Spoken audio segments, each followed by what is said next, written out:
Isang magandang umaga po sa bawat isa. Okay po. So, hindi na natin papatagalin. Mga kapatid, may saysay ba ang ating pananampalataya? May halaga ba? Sabihin nyo naman, bakit pa ako nandito Ate March kung walang halaga? Alam nyo po mga kapatid, sabi ni Apostol Pablo sa unang Korinto 15, kung ang pananampalataya natin ay nasa daigdig lang ito, ang sabi po niya, tayo na ang pinakakawawa. Pero, ang ating pananampalataya ay hindi lang nandito. Nasa Panginoong Hesus. Bakit? Dahil siya ay nabuhay na mag-uli. At dahil doon, namamag-asa po tayo na may pagkabuhay ng muli ang bawat isa. May bagong buhay na kung saan, pagdating ng takdang panahon, makakapiling natin siya. At kung ganun mga kapatid, sa ganung tagpo, ating aaralin ang daigdig ng mga patay. Pag sinabing patay, ito yung malungkot na pagkakataon sa buhay ng tao. Pero, ngayong umaga, nawa makita natin yung malawak na kahulugan. Ano ba yung daigdig ng mga patay? Bakit mahalaga yung, anong saysay nito sa ating buhay Kristiyano? Kukunin po natin yan sa Efeso 2, 1-6. Okay? Efeso 2, 1-6, nandiyan na po kayo? Okay? Nung una'y patay kayo dahil sa inyong mga pagsuway at mga kasalanan. Sinusunod ninyo ang masamang takbo ng mundong ito at napapailalim kayo sa prinsipe ng kasamaan. Ang espiritong naghahari sa mga taong ayaw pasakop sa Diyos. Ang totoo, tayong lahat ay dati ring namumuhay ayon sa ating laman at sumusunod sa masamang hilig ng katawan at pag-iisip. Kaya sa ating likas na kalagayan, kabilang tayo sa mga taong kinapopuot ng Diyos. Verse 4, subalit napakasagana ng habag ng Diyos at napakadakila ng pag-ibig niya sa atin.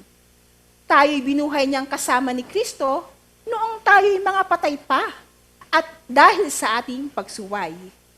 Naligtas nga kayo dahil sa kanyang kagandahang loob. Dahil sa ating pakikipag-isa kay Kristo Jesus, binuhay na kasama niya upang mamunong kasama niya sa kalangitan.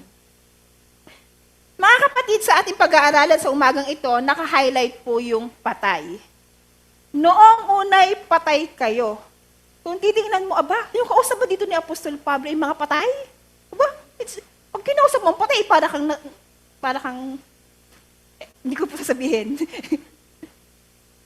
Kasi, anong gagawin ng patay? Sa mga sinasabi mo, wala. Pero po, ang kausap po dito ni Apostol Pablo ay buhay na mga Kristiyano. At bakit sinasabihan ni Apostol Pablo? Kasi dahil buhay sila, may kakayahan ba magbago? May kakayahan kumilos? May kakayahan makinig? May kakayahan tayong lahat. Meron. Sabi dito ni Apostol Pablo, ang kalagayan nila ay patay. Patay? Bakit? Patay? Di ba ang patay nasa libingan? Nasa ilalim ng lupa? Sabi dito, patay kayo. Yung patay po pala na sinasabi ni Apostol Pablo ay sa kalagayan sa harap ng Diyos, ang isang tao ay, sabihin nyo nga, patay. Hindi naman siguro tayo patay, no? Okay, buhay na buhay tayo. Ang kalagayan ng isang tao, nung hindi pa sila nananampalataya sa Panginoon, ay patay. Bakit patay? Dahil sa pagsuway at mga kasalanan. Yan. Again, anong kalagayan ng isang tao walang pagkilala sa Panginoon? Patay. Okay. Ngayon, ano yung mga makikita nating katunayan na sila ay patay? Sabi nga po dito, sinusunod ang masamang takbo ng mundong ito. napapailalim sa kasamaan, ginagawa kung ano ang gusto ng mundo. At dahil doon, ano pong kalagayan nila? Kinapopuotan ng Diyos.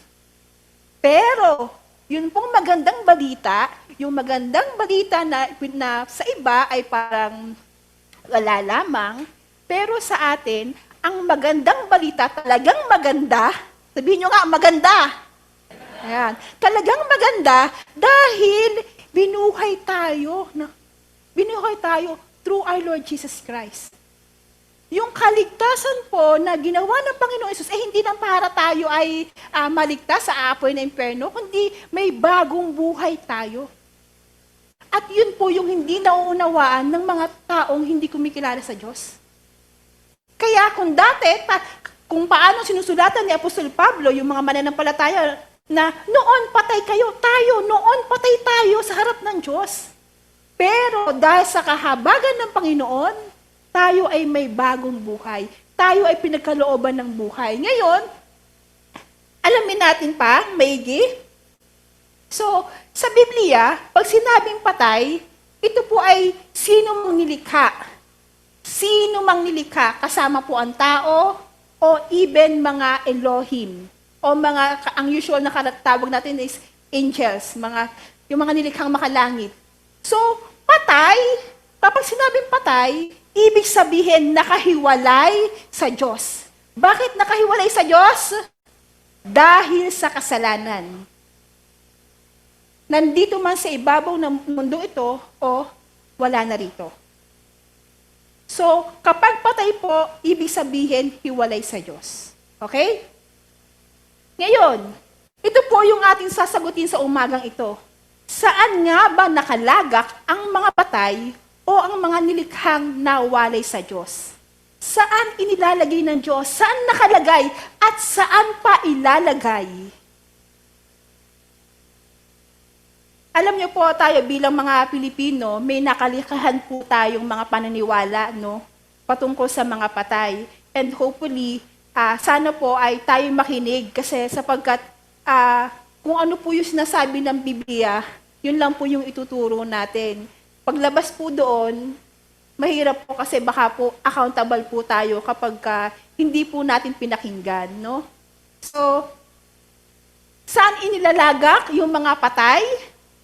Una, ang marami ay nakalagak sa ilalim ng lupa o sa daigdig ng mga patay. Ano bang ibig sabihin nito, ate? Lahat po ng nasa ilalim ng lupa ay patay. Pero po, dito sa lupa po, sa atin pong kalagayan po, no, may mga buhay na patay. Yun po sinabi ko po kanina, na ang isang tao, kahit buhay siya, buhay na patay. Sabihin nyo nga po, buhay na patay.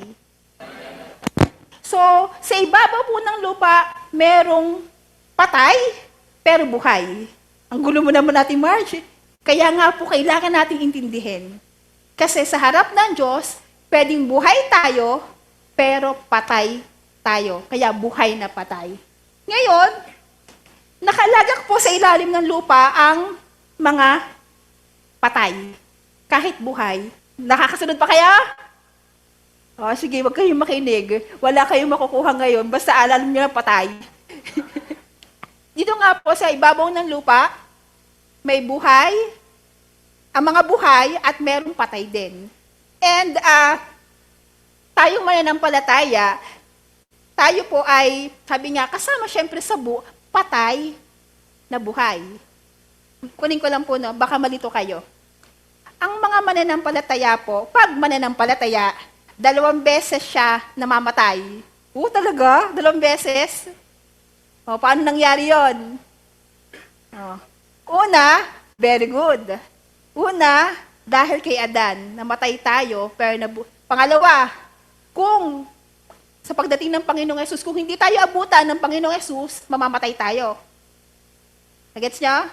Pero, hindi ibig sabihin nun ay mamamatay tayong kasi may buhay na tayong nanggagaling sa Panginoong Hesus. Pero, ang mga hindi nananampalataya sa Panginoong Hesus ay maraming beses na mamatay. Bakit? Mamamatay sila. Una, patay sila. Kay Adan. Pangalawa, sa pisikal, di ba, namamatay ang tao.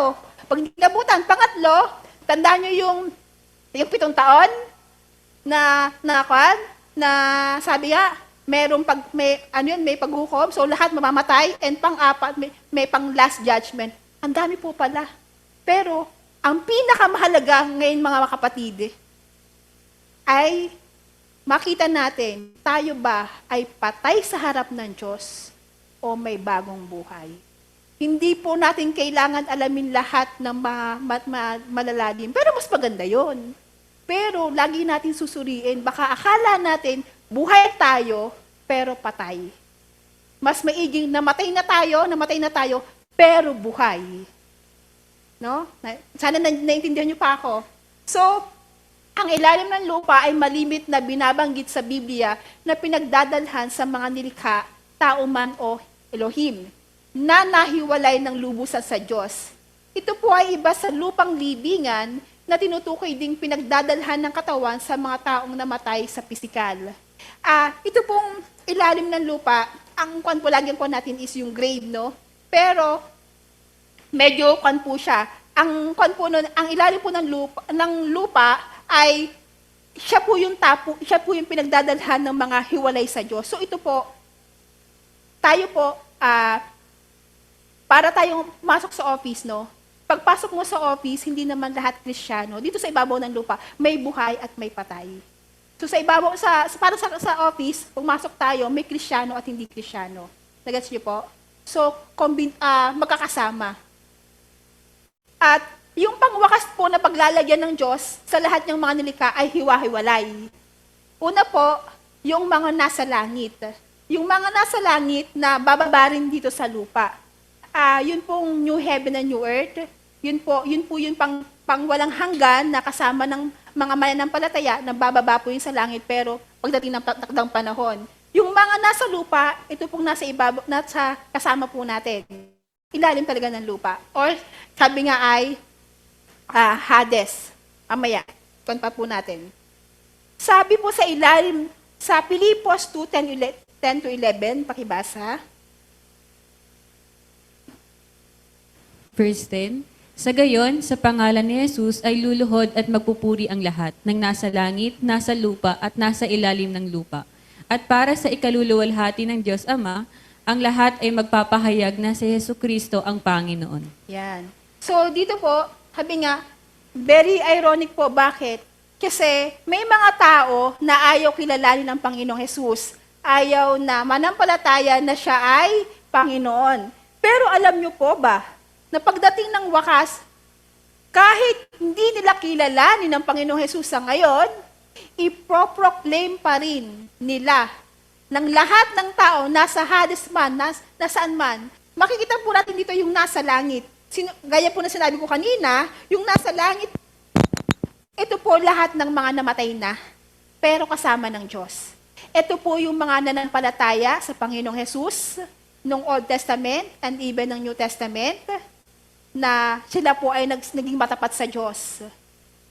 Pero alam natin na yung mga namatay na, meron na silang, pinagkalooban na sila ng hindi na physical na katawan, na flesh and blood, no? So, hindi natin alam yung katawang yun, pero definitely may new body na sila. So, yun po yung nasa langit. Yung nasa lupa, eto po tayong tao, kasama po natin yung mga nandito pa po umaaligid-aligid, yung mga bastard spirit, yung demonyo, no? Kaya hindi po tayo nag-iisa. At yung sinasabing mga patay sabihin, hindi na nananampalataya sa Panginoong Jesus. So, combination po tayo dito sa lupa. And ang nasa ilalim po ng lupa, ito po naman lahat yung mga namatay na. Namatay na, at nandito din po sa ilalim ng lupa, yung mga naparusahan na, yung mga kaaway ng Diyos. At actually po, yung nasa ilalim ng lupa, mapapansin po natin, tingnan natin. Familiar po kayo sa istorya ni Lazaro at mayaman. Okay, kung hindi familiar, bunso, pakibasa. Lucas chapter 16, verse 19-26, may isang mayamang laging nagdaramit ng mamahalin at sagana sa pagkain araw-araw. May isa namang pulubing nangangalang Lazaro na tadtad ng sugat sa katawan at nakahiga sa may pintuan ng mayaman. Sa hangad matapunan man lamang ng mga mubong nauhulog mula sa hapag ng mayaman, at dooy nilalapitan siya ng mga aso at dinidilaan ang kanyang mga sugat. Namatay ang pulubi at siya'y dinala ng mga anghel sa piling ni Abraham sa langit bilang isang parangal. Namatay rin ang mayaman at inilibing. Sa gitna ng kanyang pagdurusa sa daigdig ng mga patay, natanaw ng mayaman si Lazaro sa piling ni Abraham. Kaya't sumigaw siya, "Amang Abraham, maawa po kayo sa akin. Utusan po ninyo si Lazaro na isawsaw sa tubig ang dulo ng kanyang liri at basain ang aking dila, dahil ako'y naghihirap sa apoy na ito." Ngunit sumagot si Abraham, "Anak, alalahanin mong nagpasasaka sa buhay noong ikaw ay nasa lupa, at si Lazaro naman ay nagtiis ng kahirapan. Subalit ngayon ay maligaya siya rito samantalang ikaw naman ay nagdurusa riyan. Bukod dito, may malaking bangin sa pagitan natin. Kaya't ang mga naririto ay hindi makakapunta diyan at ang mga nariyan ay hindi makakapunta rito." Okay, thank you, ate. Ilalim ng lupa. Kapag sinabi pong ilalim ng lupa, ito po yung sabi nga parang general area. Ngayon po, sino po yung namatay dito? Si Lazaro at ang mayaman. Ano yung buhay nila? Magkatawaliwas. So, sabi nga, si Lazaro ay naghihirap, samantalang yung mayaman ay nagpapasarap. Ngayon po, pareho silang namatay. Saan napunta yung dalawa? Ha? Saan sila napunta? Okay, sabi dito, sa piling ni Abraham sa langit. Okay. At yung mayaman, saan napunta?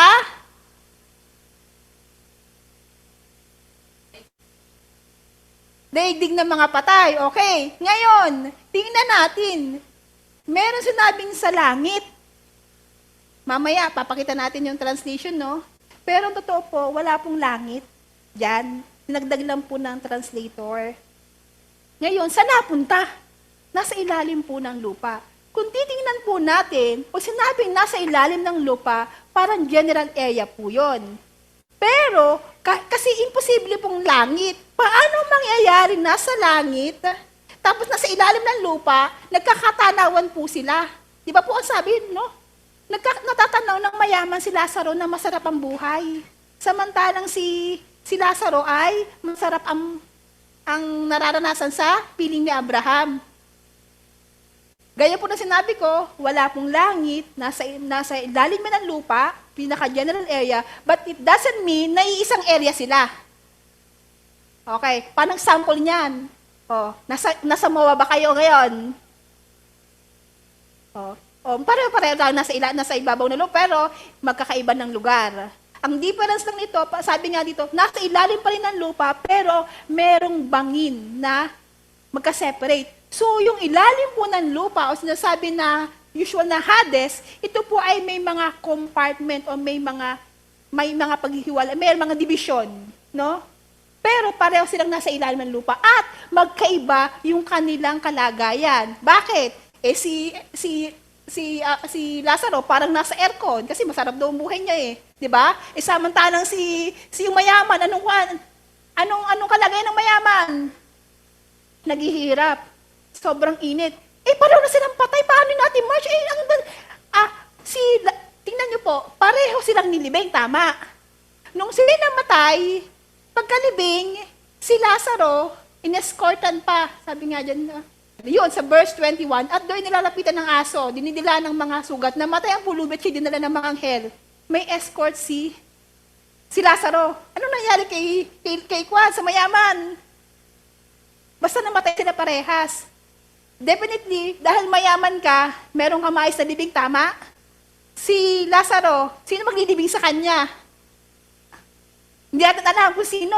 Pagkait pa nga lamang, hirap na siya, no? Walang nagkukuhan. Alam niyo po ba sa Israel, kapag may mga hayop, mga sinusunog, o kaya may mga criminals, o mga unidentified, meron po silang lugar na kung saan itinatapon yung katawan. You can check it, yung Gehenna ang tawag doon, o sa Valley of Nimhon. Doon tinatapon yung mga katawan na walang nagkiklaim. At even yung mga criminals doon tinatapon. Ganun ang ginagawa nila. Noon po baka hanapin nyo pa ngayon. Pero, kung titingnan natin, pareho silang kung sinunog o naagnas ng katawan, paano mararanasan ni Lazaro ang masarap na pakiramdam at paano mararanasan ng mayaman na mahirap doon? Eh sabi, amang Abraham, utusan mo nga po si Lazaro na dambian ng tubig. So, ibig sabihin po, mga kapatid, gising po, gising, gising. Gising, gising. Pag namatay ang tao, hindi wala na siyang pakiramdam. Natapos na yung kanyang paghihirap. Ang katawan po ng tao ay siya lamang temporary na tahanan ng tao. Pag namatay po ang tao, ang mananampalataya o hindi mananampalataya, meron siyang pakiramdam at meron siyang separate na patutunguhan.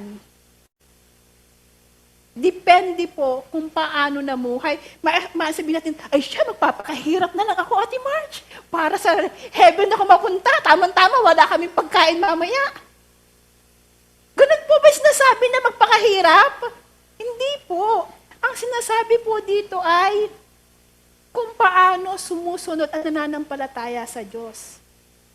Kaya hindi po na isipin natin na magtatrabaho ng maigi, magpapakasarap ako, magpupursige ako ng walay sa Diyos. Baka sayang katulad ni Lazaro. At take note, hindi na po pwedeng makabalik. Pagpatay na, hindi na pwedeng makabalik pa sa lupa.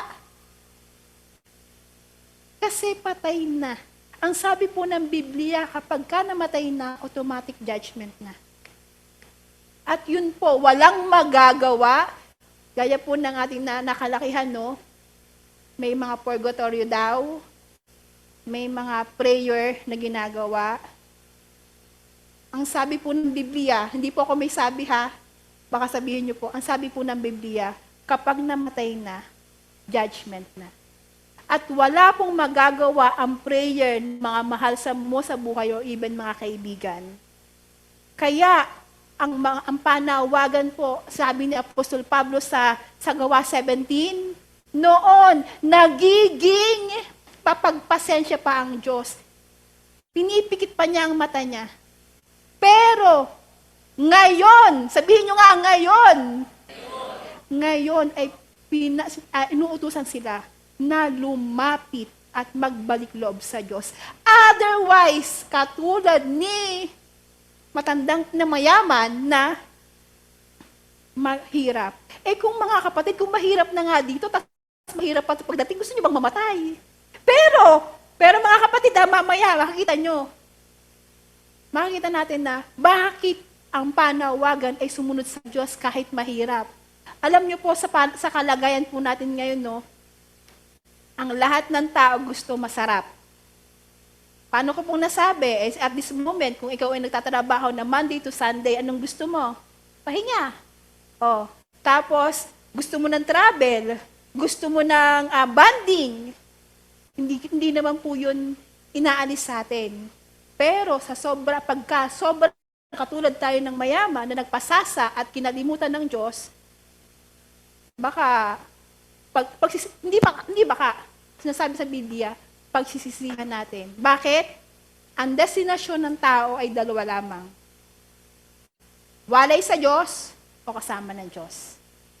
Ngayon po, tayo po, pinapaalalahanan na hindi lang tayo, kundi ang mga mahal natin sa buhay, na napakahalagang maibahagi sa kanila. Kaso sa ngayon po, parang binabaliwala to, no? Pero, at saka kapag alam mong may sakit na, yung mahal mo sa buhay, minsan pinagre-ready kung saan ba ililibing, gagastusin, pero hindi nauunawaan ng tao na kapag namatay siya at wala siyang relasyon sa Diyos, ay mas lalong kawawa siya. Pero sa mga kapwa natin mananampalataya, kung alam natin na talagang sila ay nagtiis na sumunod sa Diyos, na masasabi natin na nasa mabuti na siyang kalagayan. Ang problema, mga kapatid, akala natin, si ganito, may sakit, ano bang buhay niyan? Nanampalataya ba siya sa Panginoon? Sabi natin, sana tapos na yung kanyang paghihirap ng sakit. ang tanong, siya ba, nung siya ay may kalakasan, bago siya mawala ng hininga, kumilala ba siya sa Panginoon? Kasi, kung hindi siya kumilala, nasaan siya? Continuation lamang, mas malala pa yung hirap na dadanasin niya. Sabi ni na mayaman, utusan nyo nga, pwede po bang utusan ko yung mga si Lazarus sa mga kapatid ko na sila ay magbago na? Ano po sabi? May pag-asa pa ba? Hindi na. Kung babasahin natin kasi sapat na. Sapat na at lahat ng tao ay makakarinig ng salita ng Diyos. Desisyon. Pagdidesisyon ng tao kung pananampalatayaan niya o hindi. At dito po, sinasabi ko nga kanina na yung translation, kasi sabi nga sa piling ni Abraham. Pero, sabi dito, it came to pass, then died the poor man and was carried away by the angels into the bosom of Abraham. Asan po dyan yung heaven? Wala po. Then, died also the rich man and was buried.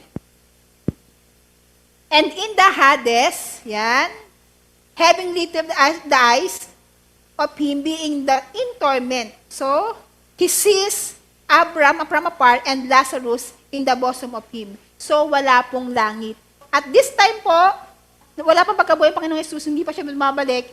Ang tao nung namamatay ay yung mga nanampalataya po even nung time ng Old Testament, ay sa bosom of Abraham, sa ilalim pa rin ng lupa, pero separate, nandun po sila. Pero, nung mula po ang Panginoon Jesus ay mabuhay na magmuli, kasama na niya ang taong nanampalataya sa langit. Okay? So, wala na pong laman yung bosom of Abraham, no? Nandyan pa po kayo? Okay. So, kapag namatay ang tao ng panahong iyon, una, ang katawang pisikal o katawang lupa ay ilalagak sa libingang lupa, which is same pa rin naman current ngayon, di ba? Pangalawa, ang tao mismo na wala sa katawang lupa, kung hindi mananampalataya, ay ilalagak naman sa Hades. Ito ang lugar ng pagdurusa, katulad ng paglalarawan sa mayaman. No? Kung nananampalataya naman, ang tao na wala sa katawang lupa ay ilalagak sa piling ni Abraham. Ito ay malapit din sa Hades o nasa Hades, ngunit hindi ito puok ng pagdurusa. Gaya po na sinabi ko, sa Hades, general area siya, pero hindi ibig sabihin same area kasi nga may separation yung bangin. At different place din po kasi iba yung kalagayan nila. Ito sa ngayon ay tila hindi na ginamit. Mula nang bumalik ang Panginoong Jesus sa kaluwalhatian, ang mga namamatay ay pumupunta na sa piling ng Diyos sa langit. So, maliwanag po? Maliwanag? Okay? Punta tayo sa lagakan ng mga mananampalataya. Bunso, pakibasa. 2 Corinto, chapter 5, verse 8 to 9. Malakas nga ang loob nating iwanan ang katawang ito na ating tinatahanan ngayon upang manirahan na sa piling ng Panginoon. Kaya naman, ang pinakananais natin ay maging kalugod-lugod sa Kanya, maging nasa katawang lupa tayo o maging nasa piling na Niya. Yan. So, alam niyo ba dito, si Apostol Pablo, malakas daw ang loob niyang iwanan. Alam niyo ba kung sabihin ng iwanan? Malakas ang loob niyang mamatay. Bakit? Kasi, kumpiyansya siya, tiwala siya, na dahil siya ay sumusunod sa Panginoon, makakapiling siya ng Panginoon. Pero, sabi nga niya, hindi man pa siya kuhanin. Hindi naman po ibig sabihin na magde-death wish na. Kasi sa panahon po natin, di ba ngayon, ang realidad po talaga naman, ayaw natin na mamamatay. Pero, sa isang mananampalataya po, para makapiling niya ang Diyos, kailangan niyang mamatay. Kaya po malakas ang loob ni Apostol Pablo. Pero hindi na po ibig sabihin na magkaroon na tayo ng death wish ha. Sabi niyo, Lord, hirap na ako, kunin mo na ako. Kasi sabi nga, ang mahalaga kay Apostol Pablo at sabi niya sa mananampalataya, gayahin siya. Bakit? Mabuhay man o mamatay, nasa katawang lupa mang ito o wala na dito sa ibabaw ng lupa ay makapiling ang Diyos. So, hindi po nagbabago yung panawagan. Ngayon po, di ba po, ang Panginoong Yesus nung matay siya, hindi pa siya agad umakyat sa langit, di ba po? May 40 days pa siyang nanatili dito sa lupa. Bakit? Kasi may purpose siya para turuan ng mga apostol. Pero ang tao po, kapag namatay, sorry po ha, wala pong 40 days. Wala pong tinuturo dito sa Biblia na hindi po natin nakita yun, kaya hindi po natin pwedeng ituro at hindi natin pwedeng ayunan. Kaya kahit daw po masarap yung 40 days na pagkain, ay wag na daw po natin siyang ayunan. So, again po, nakalakihan po natin na pagka namatay may 40 days. Kaya nga po sabi ko nga, kailangan natin makinig. Wala pong 40 days. Ang Panginoong Hesus lamang yon. Kaya kapag namatay na, hindi na natin pwede silang ipag-pray na, Lord, sana sa langit si mama, si papa, si ate, si kuya, o whoever yan. Kaya habang buhay pa, habang nakakausap pa natin, kahit matigas ang ulo at ayaw makinig, kailangan nilang makinig ng mabuting balita. Otherwise, yung pagka namatay na po sila, totally iiyak na lang tayo. Lalo pa kapag hindi sila kumilala sa Panginoon. Kaya po ang panawagan palagi, ibahagi ang mabuting balita kahit ayaw nilang makinig, bahala sila. Kailangan natin ipaniwanag sa kanila. And hindi po tayo, kundi ang Lord, patuloy na ipanalangin sila. Yun nga lang po, wag po tayo magsasawa as much as possible. Kasi kumikilos po ang Diyos. Tapat po ang Diyos. No? Yun. Sa Filipos 1:23-24, Verse 23, may pagtatalo sa loob ko. Gusto ko nang pumanaw sa mundong ito upang makapiling ni Kristo, sapagkat ito ang lalong mabuti para sa akin. Ngunit, alang-ala sa inyo, mas kailangan pang manatili ako sa buhay na ito. okay. So, si Apostol Pablo, sabi nga, gusto niya na makapiling, gusto niya na mamatay, pero yung purpose niya kung bakit siya nabubuhay, sabi niya ay, gusto niyang sila, yung mga mananampalataya at mananampalataya pa, ay manampalataya at hindi mapahamak. I believe si Apostol Pablo ay medyo maedad na at this time, pero hindi siya nawawalan ng loob. Sa atin, anumang edad meron tayo ngayon, ano yung desire ng puso natin? Mabuhay, magsaya, okay lang magsaya. Pero, kasama kaya ang Panginoon? Meron kaya dong porsyento ang Panginoon? Or wala ang Panginoon doon? Bakit? Kung manatili tayo sa buhay na to, tapos wala sa Panginoon, pag kinuha tayo, saan tayo pupunta? Eh, matanda na po ako, wala na akong magagawa, o bata pa ako, o masyado pa akong bata. Come to think of it, mga kapatid, sino magdidictate ng buhay natin ng panahon? Sino makakapagsabi na abutin pa tayo ng 50, 20, 100? Imposible na 100, Ate Marge, sa ngayon. Saan natin inilalagak yung ating mga pananaw at pag-iisip? Saan natin kinukuha yung ating time? Wala pong edad ang paglilingkod sa Panginoon. Wala pong edad ang pagsunod sa Panginoon. Hanggat kinakikilala natin ang Panginoon, huwag nating iwaglit ang Panginoon. Kasi, sana makatulad tayo kay Apostol Pablo na nandito man sa ibabaw ng mundo ito o wala na, kampante tayo, nakasama tayo ng Diyos. Kaysa, masarap ang buhay natin, nagsasaya tayo, party doon, paano, masarap na pagkain na whatsoever. Hindi tayo nahihirapan. Puro pagsasaya lamang. Pero pagdating naman ng panahon, saan tayo pupulutin? Mga kapatid, temporary lamang po ang buhay natin dito. Hindi po eternal. Ang eternal, pag tayo po ay sumakalimulang buhay na. Kaso, yung eternal na yon, hindi na tayo pwede bumalik pa. Wala nang second chance.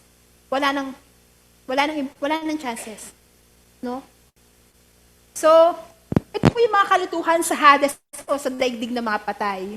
Yung Hades po o Sheol sa lumang tipan, ang pangkalatang tukoy sa lagakan ng mga patay. kasama na po ang lupang libingan o naisasalin ding Hades. Gayun din po, ito ay tinutukoy na personalidad kasama ng kamatayan na naghahari sa Hades. Tingnan po natin mamaya pahayag 6-8, no? 6-8. And ang lahat ng mga taong nasa Hades ay bubuhayin muli. Kaya sinasabi ko po sa inyo, no, na kapag tayo po'y namatay, no, yung mga naunang tao po hanggang sa panahon po natin ngayon, bubuhayin muli sa huling araw upang hatulan at itapon sa panghabang panahon nilang lagakan. Depende po kung saan siya pupunta. O, malinaw na malinaw po ang mga hindi kumikilala sa Panginoong Diyos, ang lawa ng apoy ang kanilang eternal na lugar. Ito po yung pangwakas na kalalagyan ng lahat ng mga swail at hindi kumikilala sa Panginoong Diyos nung sila ay nabubuhay. Kaya ang sabi ko po kanina, at panawagan sa atin, saan natin inilalagak ang ating mga panahon. Sabi po sa pahayag 6:8, at ang nakita ko na may isang kabayong may maputlang kulay. Ang pangalan ng nakasakay dito ay Kamatayan. At kasunod niya ang daigdig ng mga patay or Hades. Ibinigay sa mga ito ang kapangyarihan sa ika-4 na bahagi ng lupa upang pumatay sa pamagitan ng digmaan, taggutom, salot at mababangis na hayop. Mga kapatid, ito pong Hades, sabi nga, pinorsenopay po, sabi, ang pangalan ng nakasakay dito ay kamatayan, at kasunod niyan daigdig ng mga patay. Nararanasan na po ba ng tao yung digmaan? Nararanasan na ba? Ay, yung taggutom, nararanasan na? Salot, nararanasan ba? Pagka sa ibang bansa, minsan, kahit nga po ngayon may mga instances na nagkakaroon ng delay ng mga shipment. Alam niyo po kung bakit? Nasabi na nagkakahirap, yung dating magandang mga harvest ay nawawala, na uubos. Kaya nagkakaroon minsan ng delay sa supply. Nagkakaroon ng shortage. And, alam niyo ba kung bakit din kaya tumataas ang mga bilihin ngayon? Eh di syempre, kung magka-shortage doon, mahihirapan, kailangan patungan, mamahal ng bilihin, kaya mahal din pong bilihin natin ngayon. Pero akala niyo ba ganun-ganun lang yon? Yan po ay kwan. Yan po ay, madalas ina-attribute natin, kumbari, yung mga animals, may mga sickness, mga bird flu, whatsoever. Ina-attribute ng tao sa mga ganyan. Pero ang totoo, kasama sa Biblia, yung sabi nga, nakasakay sa kabayong maputlang kulay, kamatayan, harvester po yan ng mga taong mamamatay. So, ibig sabihin, part po yan ng mangyayari talaga sa ating kalagayan sa mundong ito. Kaya kung gano'n na nararanasan ng tao, yung mga ganyan, actually hindi nga lang, patikim pa lang sa ngayon. Pero pagdating ng panahon, talagang sinasabi ng Biblia na 1/4, 1/2, diba? Mangyayari at mangyayari po yun. Kaya ang tanong, minsan tinutunan natin na, sa science, according to science, ganto-ganto daw, kaya nagkakaroon ng taggutom o mga La Nina whatsoever. Pero kung titingnan nyo po, yan o kaya, maniniwala ba kayo sa Biblia? Maniniwala ba kayo sa Panginoong Yesus? O ilalagay nyo lang, sabi darating na yung big one o ganto-ganto. Mga kapatid, gumising tayo. Kasi, kanino natin ilalagak yung ating pananampalataya? And even nga po, narinig ko last time, heightened alert, yung natin. Bakit? Who can tell what will happen tomorrow?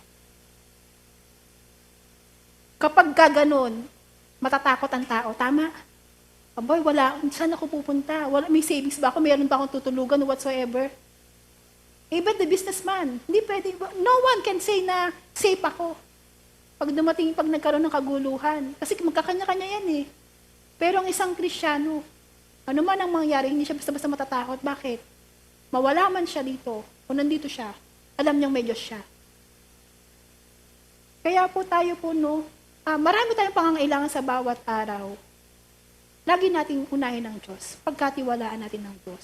At kapag takot tayo mamatay, takot tayong maglilingkod sa Diyos. At dahil doon, hindi na tayo maglilingkod sa Diyos. Sa pahayag, ganun din po, iniluwa ng dagat ang mga patay naroon, iniluwa din ng kamatayan ang daigdig ng mga patay, Hades, ang mga nakalagak sa kanila. Hinatulan ang lahat ayon sa kanilang mga ginawa. So basically po dito, so iniluwa, pinorsenopay lang, pero ang repairing po yan sa mga lugar kung saan nandun talaga yung mga patay, And ano pong mangyayari? Hinatulan ang lahat ayon sa kanilang mga ginawa, pagkatapos ay tinapon din sa lawa ng apoy ang kamatayan at ang daigdig ng mga patay. Ang lawa ng apoy ay ang pangalawang kamatayan. Itinapon sa lawa ng apoy ang sinumang hindi nakasulat ang pangalan sa aklat ng buhay. So mga kapatid, malinaw na malinaw po, hindi po nagkukulang ang Biblia ng patutunguhan ng tao kapag namatay. Hindi po nagkukulang ang Biblia sa pagpapaalala na temporary lang po yung buhay natin dito at ito po yung magtatakda kung saan tayo pupunta. Bakit? Paano ang paghatol? Paano ang paghatol ng Diyos?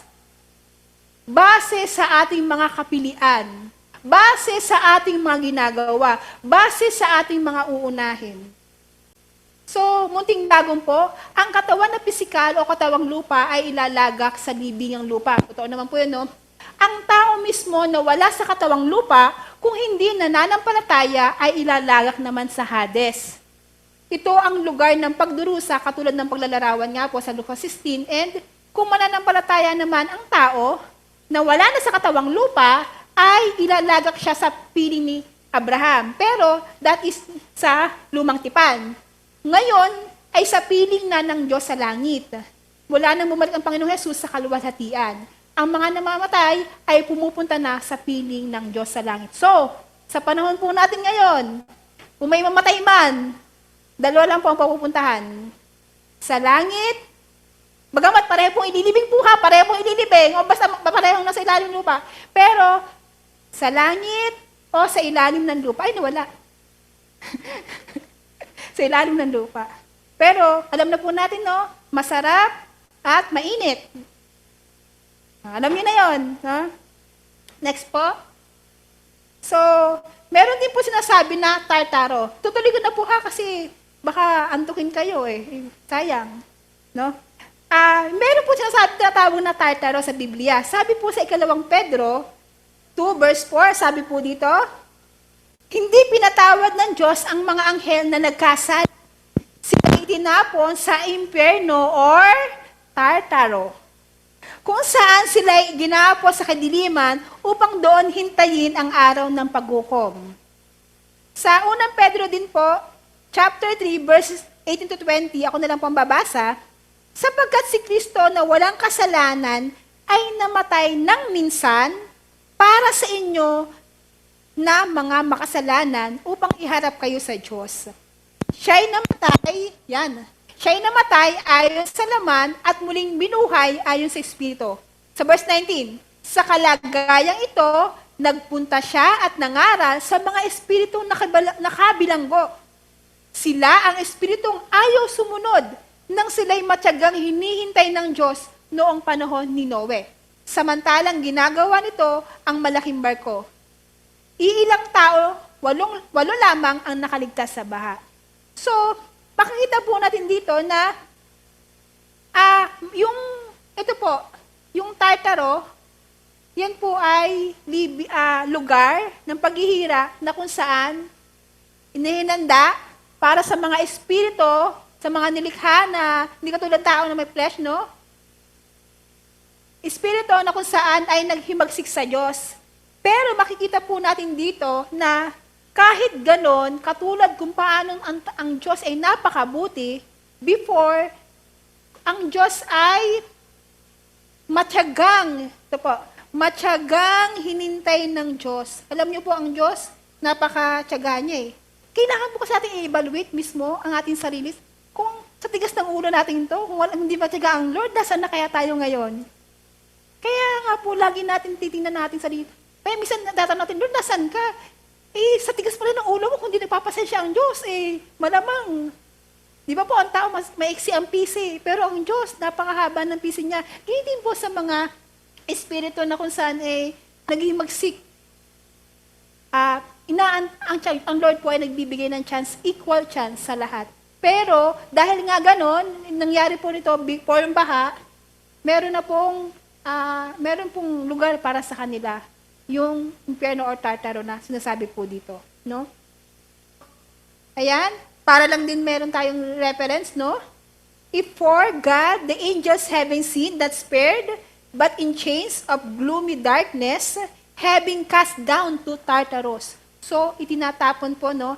having cast down to Tartarus, delivered for judgment being kept. So doon po dinadala yung mga suwail o mga hindi sumusunod na nilikhang makalangit, no? And yung ang lawang apoy po, bigyan natin ng konting pa, no? Ang Hades o Tartaro ay hindi pampalagi ang lugar. Ang pampalagian at panghabang panahon, akala natin judge ko na yun, no? Akala natin eternal na, hindi pa pala. Meron pa pala talaga. Kahit na mahirap na yung kalagayan nila doon, may mas mahirap pa pala talaga. At yun po yung lawang apoy. Para kanino po yung lawang apoy? Para po sa mga nilikhang makalangit na ayaw sumunod sa Diyos. Kaso, sa huling araw ay mabubuhay ang mga nasa Hades at sila ay tatapon sa lawang apoy kasama ng lahat ng mga... Ano po sabi dito? Lahat ng mga taong hindi nakasulat sa aklat ng buhay. Nako, check na natin yung names natin. Nandun kaya ang name natin. Mula kay Adan hanggang sa dulo ng milenyo o sa libong taon. So, kaya nga mga kapatid, pinapaalalahan at baka hindi nakakalimutan natin, no? Kasi doon po pupunta sa lawang apoy. Ang dyablo ay itatapon din sa lawang apoy kasama ng layapang mga anghel o Elohim na nagsuwail sa Diyos. Pati ang mga nakakulong sa Tartaro at lahat ng ibang mga espiritu na nasa ibabaw pa ng lupa. Take note mga kapatid, no? Hindi maaari magsama ang mga mananampalataya at mga hindi. Hindi maaari magsama ang banal at hindi banal, sa hindi banal. Kapag nahiwalay na at nailagak na sa lawang apoy ang lahat ng mga nagsuwail, bababa ang langit dito sa lupa at dito na mananahan ng Diyos, katulad ng kanyang nilayon mula pa ng una. Mga kapatid, hindi po pwede magsama ang banal at hindi banal. Wala pong compatibility yon. So, paalala po sa bawat sa atin na, syempre, di ba, nakakasalamuhan natin mga hindi Kristiyano. May mga ginagawa sila na kung saan maaari tayong ma-influensyahan. Pero pinapaalala po sa atin na hindi tayo pwede makiisa. Ang tension po ng buhay ay hindi yung sa hirap ng buhay na kung saan paano kakayod, no? Ang tension po ng buhay sa Kristiyano ay kung anong pipiliin mo. Pipiliin mo bang makisama sa kanila pag mali? O pipiliin mong humiwalay sa kanila kahit mahalaga sila sa atin. Hindi po pwedeng magsama ang mananampalataya sa hindi mananampalataya. Hindi po ibig sabihin na hindi na tayo magtatrabaho kasi ang boss ko ate, ang katabi ko ay ganito. Hindi ko makilala sa Diyos. Pagka hindi ka pumasok, bahala ka sa buhay mo, magugutom ka.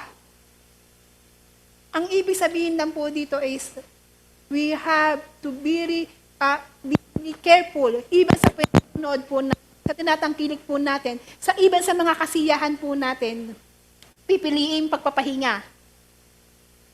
So sa lahat pong iyon, sabi nga, hindi maaaring magsama ang banal sa hindi banal. At kapag po nailagak na, nahiwalay na, yung pong sinasabi po dyan po sa dulo, yung new heaven and new earth, yan po yung pang walang hanggan na kung saan ibababa po yan. At ito pong current na situation po natin, nakikita natin yung maganda dito, at makikita na hindi maganda, mawawala na po yan. Kasi corrupted po to. No?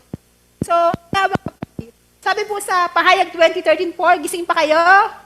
Ayun, salamat. Iniluwa ng dagat ang mga patay na naroon, iniluwa din ng kamatayan. So, yun po yung katulad ng kanina, no?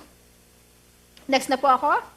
Sa Pahayag 29-10, kumalat sila sa buong mundo at pinaligiran ng kampo ng mga hinirang ng Diyos at ang pinakamamahal na lungsod. Ngunit umulan ng apoy mula sa langit at tinupok ang mga kampo ni Satanas. At ang diablong nandaya sa kanila ay tinapon sa dagat na apoy at asupre na pinagtatapunan din sa halimaw at sa huwad na propeta. Magkakasama silang pahihirapan araw at gabi magpakailanman. So mga kapatid, sabi ko nga po kanina, hindi nagkukulang ang Biblia ng pagtuturo kung saan idadalhin ang diablo at ang mga kampo nito at yung mga taong hindi sasampalataya sa ating Diyos. So lahat, walang exempted mga kapatid. Bukod sa mga nilikhang nasa ilalim na ng lupa, marami pa rin mga nilikha na nakahiwalay din sa Diyos, ngunit naririto pa rin sa lupa, sa ibabaw po, no? At sa himpapawid ng lupa. Kasama rito ang dyablo, ang mga tagapamuno at kapangyarihan dito sa daigdig, ang mga masasamang espiritu at mga taong nagsuswail at ayaw magbalik loob sa Diyos. So sabi ko nga po kanina, sama-sama pa tayo dito. Nandito yung buhay na patay. Sino po yung buhay na patay? Buhay na patay po yung mga taong hindi kumikilala sa Diyos. Patay na buhay, tayo pong mga mananampalataya. At sino pa pong nandito? Dito pa po yung mga alipores, masamang espiritu, ang dyablo, nakalaya pa. Kaya nga minsan may mag-influence sa'yo, wag ka nang umattend, wag ka nang makinig. Pare-pareho lang yan. Alam mo na yan. Ang problema po, alam niyo po mga kapatid, ang delikado, marami tayong alam. Pero ang alam kayang yun ay may bunga sa ating buhay. May effect ba yun? Kasi kung alam lang natin na matay ang Panginoong Jesus, alam lang natin na mahal tayo ng ating Panginoong Jesus, pero wala tayo naman sa atin yun, wala pong saysay. So, ang wakas nila ay tulad din na nasa ilalim ng lupa, ang lawang apoy. So, saan pupunta ang mga suwail? Ayaw makinig sa Diyos? Matigas ang ulo? Okay. Next. Pangalawa po, mabilis na tayo.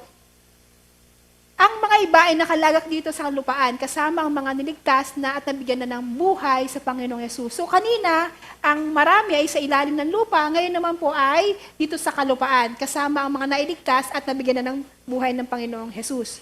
So sabi po, sa Mateo 25, bunso, Verse 41, sasabihin naman niya sa mga nasa kaliwa, lumayo kayo sa harapan ko, isinumpa kayo sa apoy na di namamatay na inihanda para sa diablo at sa kanyang mga kampon. yan. Ito po yung tagpo na kung saan ang Panginoong Yesus ay nagtuturo na. Sabi nga niya, darating yung time na paghihiwalayin ang example, ang kanya is sheep at saka goat. No? Paghihiwalayin. Ang sabi sa kanila, lumayo kayo sa harapan ko, isinumpa kayo sa apoy na di namamatay, na ihanda para sa dyablo. Yung mga tao nagke-claim na sila ay kumikilala sa Diyos. Ang sabi, pagdating ng kamatayan, mga kapatid, kaya napakahalaga ng kamatayan, nakala natin simple lang yan. Pagdating ng kamatayan, ilalantad lahat. Ilalantad ng kamatayan kung sino ang kumikilalang tunay sa Diyos at hindi. Pagdating noon, sabi nga, yung mga tao na dapat ay kasama ng Diyos, ang tao na hindi dapat naman para sa kanila ang lawang apoy, pero dahil sa pinili nila, pinagdesisyonan nilang hindi kilalanin ng Diyos, kahit marami silang alam. Panginoon, Panginoon, nangaral po ako sa pangalan mo. Panginoon, Panginoon, ganto. Active po ako sa church. Ang sabi ng Panginoon, lumayo ka, hindi kita kilala. Yun po ang pinakamasakit. Kaya po, hindi po porket marami tayong alam, ay pwede tayong maging kampante. So, ang dyablo at ang kanyang kampon, ayun naman po natin tawagin tayong kampo ng dyablo, di ba po? Aba, bahala kayo. So, alam niyo na po ang pupuntahan, no? Then he will say also to those to the left, depart from me, those being cursed, into the fire, eternal. Sabi nga po, yung lawang apoy, eternal po yan, hindi po yan saglit na mamamatay yung apoy ha. Eternal po yan. Having prepared for the devil and the angels of him. Next po. So, sabi po sa Efeso 6:10-12, gusto makibasa? Verse 10, bilang pagwawakas, magpakatibay kayo sa kalakasang galing sa Panginoon at sa kanyang dakilang kapangyarihan. Gamitin ninyo ang lahat ng kagamitan at sandatang pandigma na kaloob ng Diyos, upang mapaglabanan ninyo ang mga pakana ng diablo. Sapagkat hindi tayo nakikipaglaban sa mga tao, kundi sa mga pinuno, sa mga may kapangyarihan, at sa mga tagapamahala ng kadilimang umiiral sa sanlibutan ito, ang mga hukbong espiritual na kasamaan sa himpapawid. Yan. So, makikita po natin yung nagpapakana, no? Nagpakana ng dyablo, no? At yung pinuno po, yun yung mga kalaban natin. Yan, pinuno, mga may kapangyarihan at mga tagapamahala. Ito po ay hindi natin nakikita mga kapatid, spiritual po po ito, ha? Pero sa atin po, paano tayo kapag may mga ganito? Di ba po, pag may mga nangyayari sa ating bansa, no, na alam natin na yung mga desisyon ay delikado, no? May mga gawa, may mga proklamasyon na kung saan alam natin ay delikado ang ating pananampalataya. Ang kailangan po natin gawin ay hindi po tayo, kasi hindi naman natin kayang labanan ang mga yon, no? Ang kailangan po natin ay humiling sa Diyos na utusan niya yung kanyang hukbo, yung mga tapat sa kanya na labanan, yung mga masamang Elohim. Ang part po natin, ang share natin ay manalangin. Pero pag hindi tayo makishare sa panalangin, anong aasahan natin? Wala! Kaya kailangan natin makishare sa panalangin. Makiisa po tayo sa panalangin, no? Kasi hindi natin kaya. Pag sabihin namin, bari, ito pa sabihin na may Kristiyano doon sa area na yon na maaaring mag-influence, still hindi niya basta kaya on his own. But the Lord, pwede niyang utusan ng mga Elohim na labanan yung mga pinuno, mga makapangyarihang ito na umiira sa sanlibutan po natin. Next, sa Mateo 8:20-29. Verse 28, Nang dumating si Jesus sa kabilang ibayo, sa lupain ng mga Gadareno, sinalubong siya ng 2 lalaking sinasapian ng mga demonyo. Sila ay nakatira sa libingan. Napakababangis nila kaya't walang sino man ang dumaraan doon. Biglang nagsisigaw ang 2 lalaki. Ano ang pakialam mo sa amin, anak ng Diyos? Naparito ka ba upang pahirapan kami kahit hindi pa panahon? Okay, thank you. Ano po sabi? May 2 lalaking sinasapian ng demonyo. Nung dumaan ang Panginoong Yesus, ang sabi? Ang sabi, naparito ka ba upang pahirapan kami at hindi pa napapanahon? Mga kapatid, kilala ng demonyo ang Panginoong Yesus. Kilala ba natin? Dapat. Kasi napaka-ironic po na Kristiyano tayo, pero hindi natin kilala ang Panginoong Yesus. Hindi po kilala lang sa Bible, kundi nararanasan sa buhay. And sabi nga, ano po, kung ang masamang espiritu, alam nila na sila ay i-judge. Kaya sabi nga, naparito ka ba upang pahirapan kami kahit hindi pa panahon? Alam nila na sila ay may pupuntahan. Tayo pong Kristiyano, alam ba natin kung saan tayo pupunta? So ito na yung kanilang binasa natin, no? Ito po ay paalala, no, na huwag tayong manatili sa kalagayan na baka mamaya ay akala natin okay tayo. Yun po mga kapatid, no, kapag kakampante, everything is okay, dun po dapat tayo mag-check. Maayos yung buhay ko ngayon, may masarap akong pagkain, nakaka-church naman ako, pero we have to check mga kapatid kasi baka mamaya akala natin okay, pero wala na pala tayo sa piling ng Diyos. Malayo na pala tayo sa Kanya. No? Kasi, baka po sa sobrang okay tayo, yung mga kasiyahan po ng mundo, baka ma-overwhelm tayo. Yun po yung pinaka-danger. Kailangan po natin mag-check, no? And, next, sa Juan 3, 17 bunso. Verse 17, Isinugo ng Diyos ang kanyang anak, hindi upang hatulang maparusahan ang mga tao, kundi upang iligtas ang mga ito sa pamamagitan niya. Tuloy hanggang 20. Hindi hinahatulang maparusahan ang sumasampalataya sa anak, ngunit hinatulan na ang hindi sumasampalataya, sapagkat hindi siya sumasampalataya sa kaisa-isang anak ng Diyos. Ganito ang paghatol ng Diyos, na parito sa sanlibutan ng ilaw, ngunit inibig pa ng mga tao ang dilim kaysa liwanag. Sapagkat ang kanilang mga gawain ay masasama. Kinasusukluman ng mga gumagawa ng masama ang ilaw, ni hindi lumalapit dito upang hindi mahayag ang kanilang mga gawa. Thank you. So, ito po ang John 3:16 ay palasak na, alam na ng lahat ng tao. Pero yung kasunod po noon na sa verse 18, hinatulan na ang hindi sumasampalataya. Ang isang tao po na hindi manampalataya ay may hatol na ang Diyos. Kaya po sa atin, pag mababahagi tayo, yes, we have to say na mahal sila ng Diyos. Pero hindi pwedeng ibig sabihin ay parang okay lang yan, mananampalataya din later on. Kaya po yung panawagan ay talagang ibahagi sa kanila kasi habang hindi sila nadidesisyon na manampalataya sa Panginoon, ay may hatol na sa kanila. May judgment na sa kanila. Kaya alam natin kapag pag lumisan ng isang tao pag dito, at wala siyang pananampalataya sa Diyos, nasaan siya? Saan siya pupunta? Kahit mahal na mahal natin siya, kahit paanong pag-pray natin, kapag wala siya sa Diyos, anong hatol sa kanya ng Diyos?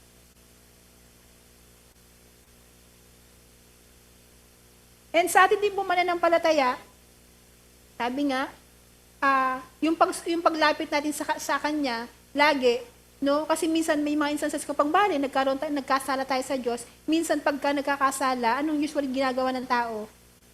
Dumidistansya sa Lord, lumalayo sa Diyos. Pero hindi po yung tama. Patuloy po pagka nagkasala tayo, hindi man tayo perfecto, no? Kaya lagi natin i-evaluate ang ating sarili. Pagka nagkasala, magpakumbaba sa Diyos. Kasi pag lumayo ka, kahit naligtas ka na, mawawala pa yon. Sa mga nabubuhay pa sa dakong wakas, paghihiwalayin po ng Diyos ang mga mananampalataya at ang mga hindi. No? Hindi, ito ay mangyayari sa una, sa rapture. Tandaan niyo po yun sa 7 years, no? And na kung saan titipunin ng Lord, meron natin akong text dito. Yan. Sa verse 31, sige bunso. Sa hudyat ng malakas na tunog ng trumpeta, susuguin niya ang kanyang mga anghel sa 4 na sulok ng daigdig at titipunin nila ang mga hinirang mula sa lahat ng dako. Yan. So pagdating po ng panahon, sa rapture, lahat ng tao malalaman, no? Lahat ay titipunin ng mga anghel at syempre, ang gusto natin nga kung sa panahon yan, makasama tayo sa rapture kasi alam nyo na pag hindi, delikado. Next, sa judgment of the nations naman, ito po yung, meron pa rin pong judgment na kung saan ay mangyayari. Pagdating po ng anak ng tao bilang hari, kasama ang lahat ng anghel, uupo siya sa kanyang trono ng kaluwalhatian. Ang sabi po, titipunin naman sa harapan niya ang lahat ng tao at sila'y kanyang pagbubukod-bukurin tulad ng ginagawa ng pastol sa mga tupa at kambing. Inilalagay nito sa mga kanyang kanan ng tupa at sa kaliwa naman ng kambing. So, ang sabi po dito, kaya't sasabihin ng hari sa mga nasa kanan niya, hali kayo mga pinagpala na aking ama, pumasok kayo at tanggapin ang kahariang hindi inihanda para sa inyo mula pa ng lakhain ng daigdig. So, sa mga mananampalataya po, hindi po nagkukulang din ng Diyos na sabi niya, isasama niya. Doon niya maririp na kahit na naghirap po nang nabubuhay pa siya, doon naman maririp yung reward, no? And meron din po dito sinasabi na, and will be gathered before him all the nations, and he will separate them. Kaya po, bakit po paulit-ulit na ginagawa to? Kasi nga po, pag namatay ang tao, may patutunguhan siya. Hindi po tayo pwedeng mabuhay lang na sinasabi na you only live once. Yes, we only live once. And kung we only live once, saan natin ilalagak iyon? So, again po, hinatulan ng lahat ayon sa kanilang mga gawa. Meron pong white throne judgment na magaganap pagdating ng panahon. And yun nga po, yung mga hindi nakasulat ang pangalan sa aklat ng buhay. Meron pa pong mangyayari. Actually, kung babalikan po natin yung tinuro last time, yung sa 7 years na magaganap, ang Diyos po ay patuloy nagbibigay ng chances. Hindi natin alam kung nandoon na tayo, pero yung nga, may mga gagawin ng Lord. Pero sa chance na meron tayo sa ngayon, wag na nating patagalin mga kapatid. Sa chance na meron tayo ngayon, saan natin ilalagak ang ating pagtitiwala, ang ating panahon, ang ating mga priorities, ano ipaprioritize natin? Kung sa paglilingkod natin ay kuhanin tayo ng Diyos, alam natin, kampante tayo na hindi nasayang yung buhay natin. Pero kung nagsaya lang tayo, nawalay ang Diyos, saan tayo pupulutin? So, saan nga ba nakalagak ang mga patay o mga nilikhang nahiwalay sa Diyos? Ang marami ay nakalagak sa ilalim ng lupa sa daigdig ng mga patay. Pangalawa, ang iba ay nakalagak dito sa kalupaan kasama na nabigyan ng buhay sa Panginoong Jesus. So bilang pagtatapos mga kapatid, payak at makatarungan ang ginagawa ng Diyos mula pa sa simula hanggang sa wakas. Dahil sa kanyang dakilang pag-ibig sa kanyang mga nilikha, ginawa niya ang lahat upang ang mga ito ay maibalik sa kanya at magkaroon ng bahagi sa walang hanggang kaluwalhatian na inihanda niya bilang ama sa kanyang mga anak. Ito ay ginawa niya hindi lang dahil tayo ay kanyang inibig, kundi dahil din naman na siya ay banal at makatarungan. Dahil siya ay banal na Diyos, inihiwalay niya palagi ang mga nakikibanal sa Kanya mula doon sa mga ayaw sa Kanyang kabanalan. Ito ay Kanyang ginagawa sa bawat yugto ng kasaysayan. At nakatakda na po ang wakas. Ang mga banal ay makakapiling niya sa walang hanggan, sa kagalakan at kaluwalhatian. At ito po nawa ang laging ma-establish sa ating puso't isipan. Kasi kung hindi po ito naka-establish sa ating puso't isipan, maaari po tayong sa paghahanap natin sa kasiyahan ng mundo, hindi natin mapapansin, tayo po pala ay napapasama na sa kampon o swail at hindi na banal. Na kung saan hahatulan at ilalagak sa lawang apoy. Ang pok ng pagdurusa at pagkawalay. At yun po ay eternal. Walang hanggan po yun. No? Panawagan po sa bawat sa isa. Pwede nyo po bang basahin? Sabay-sabay natin basahin. 1, 2, 3, go! Sa ayos po natin ang ating mga buhay. Kung hindi pa nagbabalik loob sa Diyos, ito po ay gawin na habang may panahon pa. Kung nananampalataya na, mamuhay ng banal at kumapit ng lubos sa Panginoong Yesus hanggang wakas. Mga kapatid, magandang umaga po.